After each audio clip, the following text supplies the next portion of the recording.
करने की सोचता है, फिर भगवान इसको 84 लाख जन्म वापिस देने की सोचता है। भगवान भी नहीं चाहता कि तुम्हें बार बार जन्म दे। भगवान की बिल्कुल मर्जी नहीं है कि तुम्हें बार बार जन्म दिया जाए। वो तो तुम भजन नहीं करते हो ना।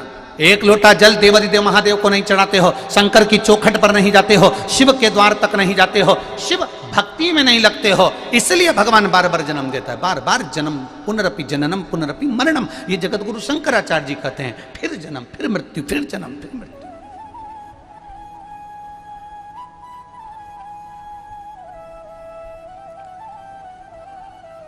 पर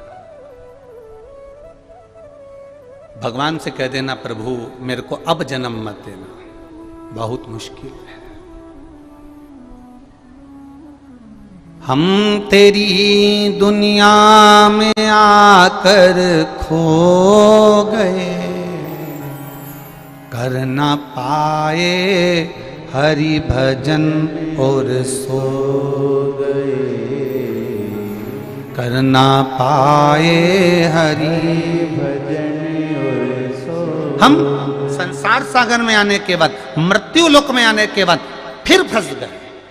हम तेरा भजन नहीं कर पाए, हम तेरा स्मरण नहीं कर पाए, हम तेरा कीर्तन नहीं कर पाए, हम तेरा मंत्र जाप नहीं कर पाए, हम तेरा नाम जाप नहीं कर पाए, हम शिव भक्ति में नहीं डूब पाए।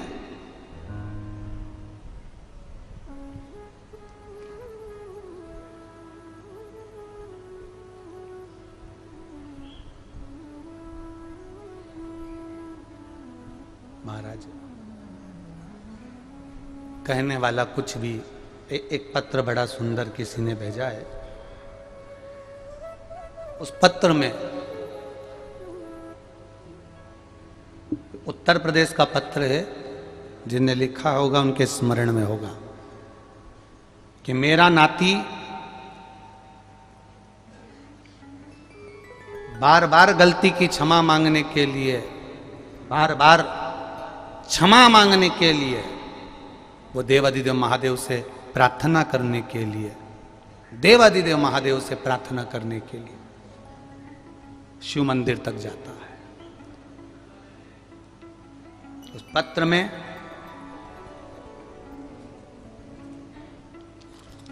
हम उस पत्र को टीवी पे नहीं दिखाएंगे, बस नाम पढ़ देंगे, और उसमें बहुत सारी बातें उन्होंने अपने हृदय की भी लिखी हो।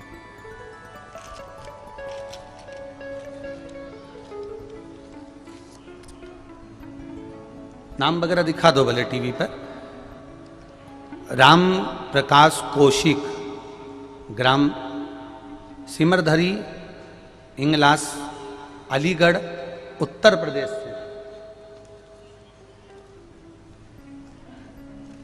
कहीं बैठे हो तो हाथ हिला सकते हैं। आप ही हैं? दोनों हाथ हिला दो एक बार। श्री शिवाय नमस्तुभ्यम। राम प्रकाश कौशिक, ग्राम सिमरधरी, इंगलास, अलीगढ़, उत्तर प्रदेश से। मेरा मोबाइल नंबर ये है। मैं बाबा का क्या गुणगान करूं गुरुदेव। 2021 से बाबा की कथा सुन रहे हैं। कथा सुनने हरिद्वार गए थे। मैं सुबह हर रोज घूमने जाता हूं, रास्ते में शिव मंदिर पड़ता है। खड़े होकर बाबा से प्रार्थना करता हूं, बाबा एक गलती जो मेरे नाती ने करी, उस गलती को आप भी क्षमा करना।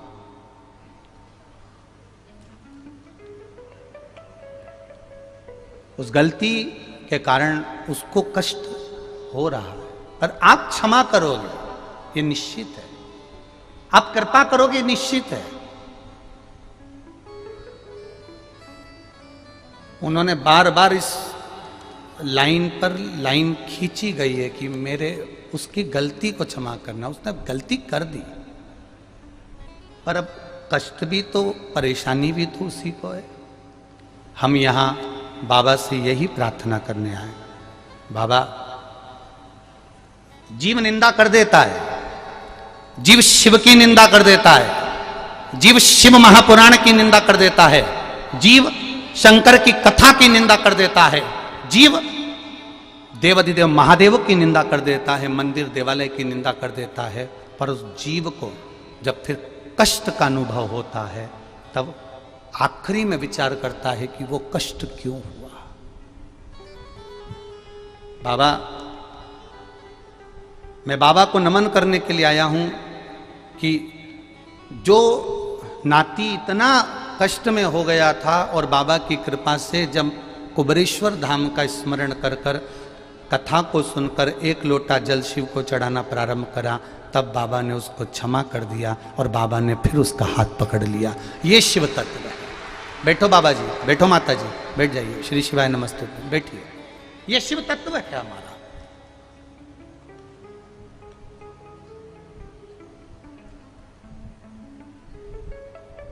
कहने वाला कह देता है, बड़ी मस्ती में कह देता है साहब, बड़ी मस्ती में, बड़ी अलमस्ती में लोग कहकर चले जाते।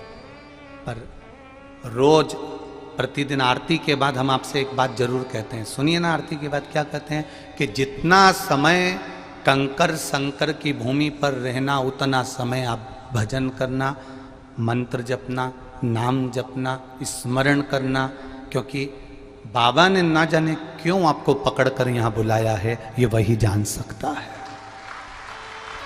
आरती के बाद हम प्रतिदिन आपसे कहते हैं कि कोई व्यर्थ बात में ना पढ़कर भजन करना। आग लगे बस्ती में अपन रहो मस्ती में। भजन करना जितना कर सकते हो करो, जितना स्मरण कर सकते हो करो। बहुत दुखी थे कुछ लोग, क्योंकि जैसे जैसे भजन करने वाले आते हैं, धर्मात्मा आते हैं, संकीर्तन करने वाले आते हैं, कीर्तन करने वाले आते हैं, वैसे वैसे चोटे भी बहुत सारे आते हैं। पर आपको पहले भी कथा में कहा, ये चोट